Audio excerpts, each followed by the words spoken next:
Hello, crochet ബേസിക്സിൻ്റെ second പാർട്ടാണ്. ഇതിൽ നമ്മൾ സിംഗിൾ ക്രോഷ്യ എങ്ങനെയാണ്, ചെയിൻ സ്റ്റിച്ച് എങ്ങനെയാണ്, ഇത് മാത്രമേ കാണിക്കുന്നുള്ളൂ. സോ നമ്മൾ ഫസ്റ്റ് പാർട്ടിൽ സ്ലിപ്പ് നോട്ട് എങ്ങനെയാണ് ഇടുന്നത്, ഡിഫറെൻറ്റ് മെത്തേഡ്സും ഒക്കെ കണ്ടായിരുന്നു. അതിൽ ഏതെങ്കിലും ഒരു മെത്തേഡ് യൂസ് ചെയ്ത് ഇങ്ങനെ സ്ലിപ്പ് നോട്ട് ഇടുക. അപ്പോൾ നമ്മൾ സ്ലിപ്പ് നോട്ട് ഇട്ട് കഴിഞ്ഞിരിക്കുകയാണ്. ഇനി നമ്മളിതിലേക്ക് ചെയിൻ സ്റ്റിച്ച് ചെയ്യുകയാണ് ചെയ്യുന്നത്. ജസ്റ്റ് കാണുന്നത് പോലെ നൂലിനെ പാരലായിട്ട് വെക്കുക, ദെൻ അടിയിൽ കൂടെ പോയി ഗ്രാബ് ചെയ്തിട്ട് ആ ഒരു ലൂപ്പിനകത്തോടെ പുറത്തേക്ക് കൊണ്ടുവരിക. അതാണ് ഒരു ചെയിൻ ഉണ്ടാകുന്നത്.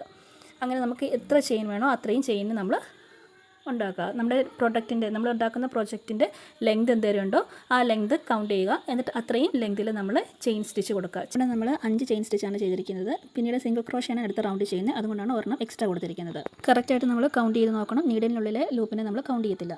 പ്രോജക്റ്റ് മുകളിലേക്ക് നമ്മൾ ഡെവലപ്പ് ചെയ്യുന്നതോറും ഈ കൗണ്ട് നമ്മൾ മെയിൻറ്റെയിൻ ചെയ്യുന്നുണ്ടോ എന്ന് ചെക്ക് ചെയ്ത് നോക്കണം. നെക്സ്റ്റ് റൗണ്ടിലേക്ക് പോകുമ്പോൾ ഫസ്റ്റ് നമ്മൾ സിംഗിൾ ക്രോഷ്യാണ് ചെയ്യാൻ പോകുന്നത്. അതുകൊണ്ട് ഒരു ചെയിൻ എക്സ്ട്രാ നമ്മൾ ഇട്ട് കൊടുക്കണം.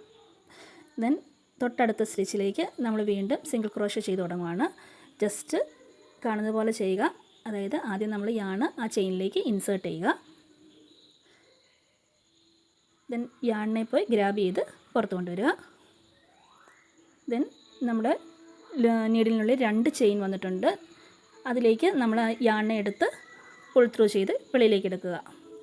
ഈ ഒരു സ്റ്റെപ്പാണ് ചെയ്യുന്നത്.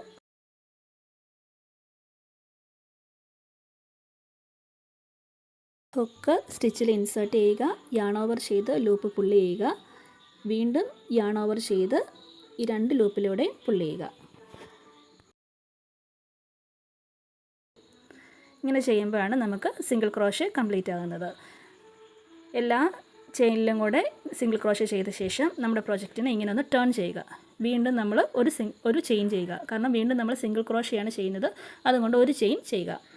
കറക്റ്റായിട്ട് കൗണ്ട് ചെക്ക് ചെയ്ത് നോക്കുക. നമ്മൾ 5 എണ്ണം എടുത്ത് 5 എണ്ണം തന്നെ ഉണ്ടോ എന്ന് ചെക്ക് ചെയ്ത് നോക്കുക. ദെൻ ഓരോ ലൂപ്പിലേക്ക് ഇൻസേർട്ട് ചെയ്യുക, സിംഗിൾ ക്രോഷ്യ ചെയ്യുക. യാൺ ഇൻസേർട്ട് ചെയ്യുക, യാണിനെ ഗ്രാബ് ചെയ്ത് പുറത്ത് വരുമ്പോൾ 2 ലൂപ്പ്, ആ 2 ലൂപ്പിൽ കൂടെ യാണിനെ ഗ്രാബ് ചെയ്ത് വെളിയിൽ കൊണ്ടുവരിക. ഈ ഒരു പ്രോസസ്സ് തന്നെ ഫുള്ള് റിപ്പീറ്റ് ചെയ്യുക. ദെൻ അടുത്ത ലെയറിലേക്ക് വീണ്ടും തിരിച്ച് ടേൺ ചെയ്യുക.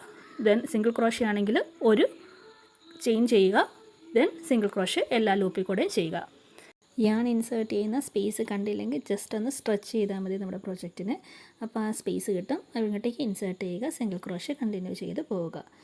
റെക്റ്റാങ്കുലർ സ്ക്വയർ ഷേപ്പിലുള്ള എല്ലാ പ്രോജക്ട്സും നമ്മൾ ഈ ഒരു രീതിയിലായിരിക്കും സ്റ്റാർട്ട് ചെയ്യുന്നത്. ചെയിൻ സ്റ്റിച്ച് ഇടുക, പിന്നെ നമ്മൾ ഏത് സ്റ്റിച്ചാണോ സിംഗിൾ ക്രോഷ്യാണ് അത്, ഡബിൾ ക്രോഷ്യാണ് അത്, ആ രീതിയിലാണ് കണ്ടിന്യൂ ചെയ്ത് പോകുന്നത്. റൗണ്ട് ആയിട്ടുള്ള പ്രോജക്ട്സാണ് നമ്മൾ മാജിക് റിംഗ് യൂസ് ചെയ്തിട്ടാണ് ചെയ്യുന്നത്. നെക്സ്റ്റ് വീഡിയോയിൽ ഞാൻ കാണിച്ചു തരാം എങ്ങനെയാണ് ചെയ്യുന്നതെന്ന്. ഫ്രണ്ട് ലൂപ്പ് ബാക്ക് ലൂപ്പ് ഏതാണെന്നാണ് ഇപ്പോൾ കാണിച്ചത്. നമ്മൾ ഇൻസേർട്ട് ചെയ്യുന്നത് ഇതുപോലെ 2 ലൂപ്പിലും കൂടെയാണ്. വീഡിയോ ഇഷ്ടപ്പെടുന്നുണ്ടെങ്കിൽ ലൈക്ക് ചെയ്യാൻ മറക്കല്ലേ. താങ്ക്